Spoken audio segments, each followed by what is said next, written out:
எவ்வளவு பெரிய அற்புதம் பண்ணிருக்காரு ரிப்போர்ட்டே மாறிடுச்சுமா.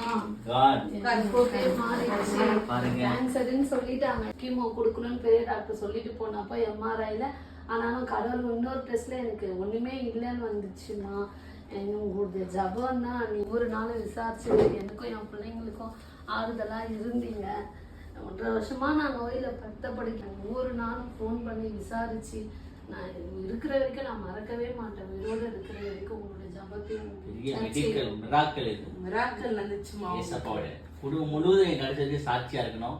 இந்த சாட்சி தான் அநேகருக்கு ஒரு ஆசீர்வாதமா ஏசப்பா பத்தி சொல்லக்கூடிய உங்களை கத்த சாட்சியா வச்சிருக்காருன்னா நீங்க அநேகருக்கு ஆசீர்வாதம் மாத்துவாரு.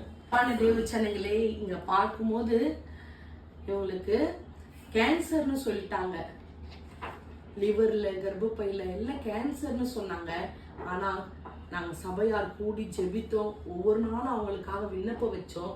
கர்த்தர் அந்த வியாதியை நீக்கி இப்ப எந்த வியாதியும் இல்ல, நீங்க மாத்திரை எல்லாம் ஸ்டாப் பண்ணுன்னு சொல்லிட்டு இன்னைக்கு சுகமாய் கர்த்தர் இவர்களை குடும்பத்தோடு கர்த்தர் வைத்திருக்கிறார். எனக்கு அன்பான தேவச்சனங்களே, வேதத்துல ஒரு வார்த்தை சொல்லப்பட்டிருக்குது, அவருடைய தழும்புகளாலே சுகமானீங்கன்னு சொல்லி. எனக்கு அன்பான தேவச்சனங்களே, இந்த நாள்ல கூட நீங்க வியாதியோடு படுத்த படுக்கையோடு சூழ்நிலை இருக்கலாம். எனக்கு அன்பான தேவச்சனங்களே, எனக்கு கர்த்தர் உங்களை பார்த்து சொல்றாரு, என் தழும்புள்ள கரங்களை தொடப்போது இன்னைக்கு படுத்த படுக்கையோடு இருக்கலாம். நீங்க இயேசுவை நம்பி விசுவாசிச்சு கடவுளை தேடும் போது நிச்சயமாய் உங்க வியாதி படுக்க மாறும், உங்க வேதனை மாறும். அதே போல உங்க வீட்டுல எவ்வளவு சமாதான குறைச்சல், வேதனை, போராட்டம் இன்றைக்கு சமாதானத்தோடு கர்த்தர் வச்சிருக்கிறாரு.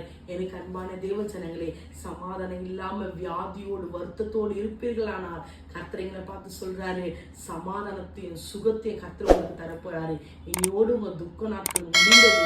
கர்த்தர் தாமே சொல்லுங்க, கர்த்தர் தாமே உங்களை ஆசீர்வதிப்பார். ஆமென். ஆமென்.